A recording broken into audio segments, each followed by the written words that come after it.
ഇന്നത്തെ എൻ്റെ ഒരു കോളേജ് ഡേ കണ്ടാലോ? രാവിലെ ഞാൻ കോളേജിൽ പോയി ഇറങ്ങുമ്പോൾ എൻ്റെ കൂടെ വേറെ രണ്ടുപേരും കൂടെ ഇറങ്ങും.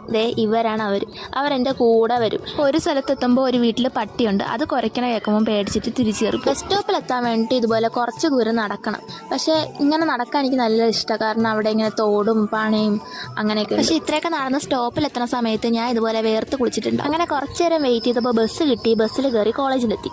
ഇതാണ് എൻ്റെ ക്ലാസ്. വലിയ ക്ലാസ്സാണ്. 2 AC ഒക്കെ ഉണ്ട്. പക്ഷേ വർക്കാവില്ലെന്നേ ഉള്ളൂ. പിന്നെ ഇന്നത്തെ പ്രത്യേകത എന്താണെന്ന് വെച്ചാൽ എനിക്കിന്ന് സെമിനാർ പ്രസന്റേഷൻ ഉണ്ട്. അതുകൊണ്ട് ക്ലാസ്സിൽ ഇരുന്ന് ഞാൻ അതിന് വേണ്ടി പ്രിപ്പയർ ചെയ്യും. ഫസ്റ്റ് ഡേ തന്നെ എനിക്ക് സെമിനാർ ഉണ്ട്. അതുകൊണ്ട് നല്ലതായിട്ട് പ്രിപ്പയർ ചെയ്യാൻ സമയം കിട്ടി. എൻ്റെ ടെൻഷൻ എൻ്റെ ഫേസ് കണ്ടാലും അറിയാം. പിന്നെ ടെൻഷൻ മാറാൻ വേണ്ടി ക്യാൻറ്റീനിൽ പോയിട്ട് ഒരു പപ്സും പിന്നെ ഫ്രൂട്ട് സാലഡും കഴിച്ചു. അങ്ങനെ ഞാൻ ഈ മരത്തിൻ്റെ ചോട്ടിൽ നിന്ന് സെമിനാറിന് വേണ്ടി പ്രിപ്പയർ ചെയ്യുക.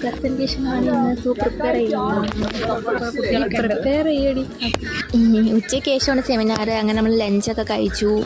ഇതാണ് SDP ഹാള്. ഇവിടെ വെച്ചിട്ടായിരുന്നു എനിക്ക് സെമിനാർ. അങ്ങനെ കുഴപ്പമില്ലാതൊക്കെ കഴിഞ്ഞു. തിരിച്ച് വീട്ടിൽ പോയി. അത്രേ ഉള്ളൂ.